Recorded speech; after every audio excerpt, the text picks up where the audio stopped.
Sattar Veysalov is an 86-year-old Azerbaijani farmer who was displaced during the First Karabakh War. He's been waiting for over 3 decades to return home. In 1996, a land reform law was adopted in Azerbaijan where the state pledged to redistribute lands to internally displaced people like Sattar once Azerbaijan regained the territories it had lost to the self-proclaimed Republic of Artsakh. And after Azerbaijan regained control of the region, Sattar was not allowed to even visit his old home. Beni indi koy, 2-3 defa gitmişim yolda qaytarırlar. Koymayıblar gedib. Heç olmasa gedib görəm. 86 yaşım var. Ne bileyim, indi gedib görəcəyim, görməyəcəyim. Azerbaijan's leader Ilham Aliyev has touted the Great Return as a historic revival of war-torn lands, a moment of healing and justice for the 600,000 Azerbaijanis like Sattar who were displaced from the First War. And the government had published plans for the return of 20,000 displaced Azerbaijanis by the end of 2024 and 140,000 by late 2026. Yet, a report published this month puts the number of displaced people who have returned to the region at 13,745. And that is if these numbers are even true, because according to reports by the Norwegian Refugee Council, in 2021, Azerbaijan had a total of 655,000 internally displaced persons, and by the end of 2024, that number had actually risen to 658,000 despite the supposed progress of the Great Return. And these numbers are based on the government's own reporting. To further complicate the picture, another local report shows recipients of new government-provided homes renting them out instead of living in them, with some properties generating almost $3,000 during the summer season. We just don't even know how many of the returnees counted in official figures are actually living there versus renting them out like vacation properties. Aliyev has been boasting flashy reconstruction projects, so much so that the petrostate with one of the world's largest oil reserves had to resort to reducing the salaries of soldiers to fund it, some of whom had fought in the war that made those reconstructions possible in the first place.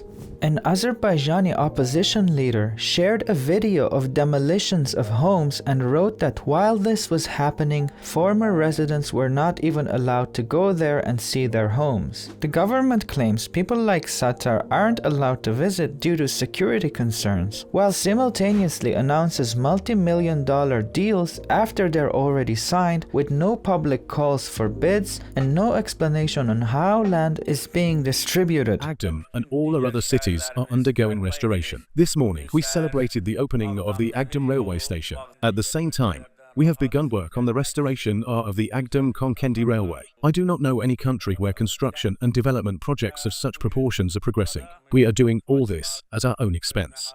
We plan all the work ourselves.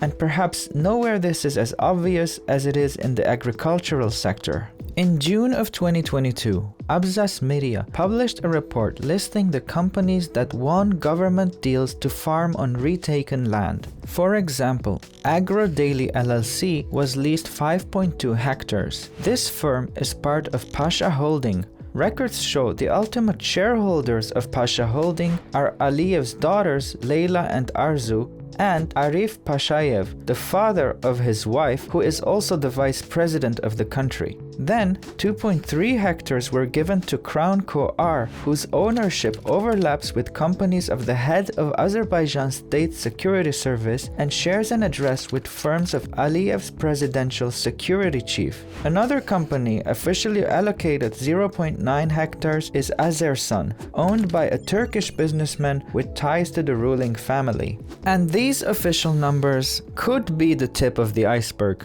The company director of Crown Co-R went on public television and bragged that his company planted wheat on 24,000 hectares in the year 2021 alone. Now, most mathematicians would agree that 24,000 hectares is a lot larger than 2.3 hectares, which made me wonder if this guy is confusing his units, because 24,000 square meters would be 2.4 hectares, And the interviewer, seemingly confused as well, asks him to confirm 24,000 hectares, and the director confirms. 24 هكتار تربان. Furthermore, Aliyev had mentioned his plans of sowing 40 to 50,000 hectares in 2022, and one private firm claiming nearly half of that could just be privileged access. So I don't know, you let me know what you think is going on there. But regardless of the true number, the primary concern here is the systematic allocation of valuable land to the well-connected. And if you're thinking, so what if the president can give a little bit of land to his supporters? Not every displaced farmer will want to return, so there's plenty of land to go around.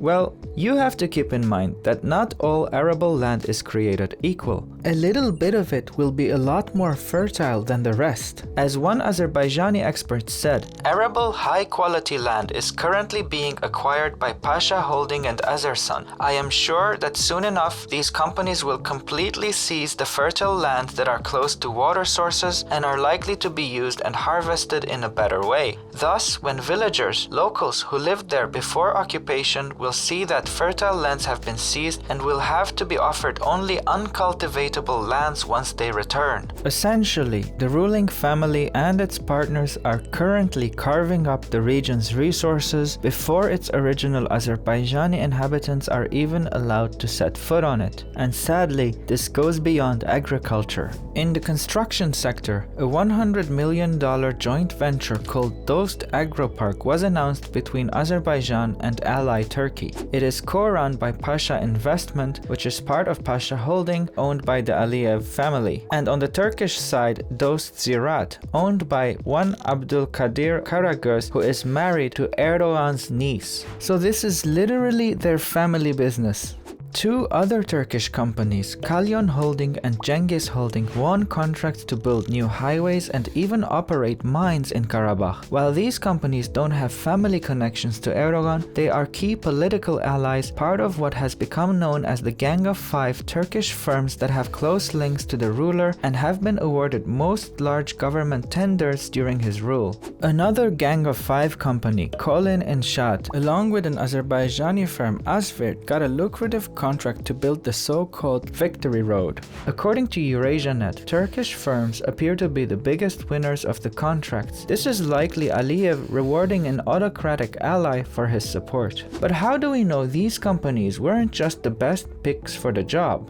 Simply put, there was no transparency in how the contracts were awarded, and the investigation by Absas revealed that companies connected to senior government officials, including Aliyev's family, got state contracts or acquired agricultural land without going through the standard competitive procedures. Another indicator of fraud is the mismatch between money spent and the results on the ground. Because some of the rebuilt villages have seemingly poor construction quality. A house in the village of Lachin can cost between $100,000 to $140,000, more than double of a house in the Kazakh district, which costs an average of $62,000. Yet, despite the high prices, heavy rains in 2024 exposed flaws in drainage and construction quality when houses were flooded and new roads were destroyed. The new Azerbaijani residents posted videos of the damage while complaining that state agencies were not interested in helping them.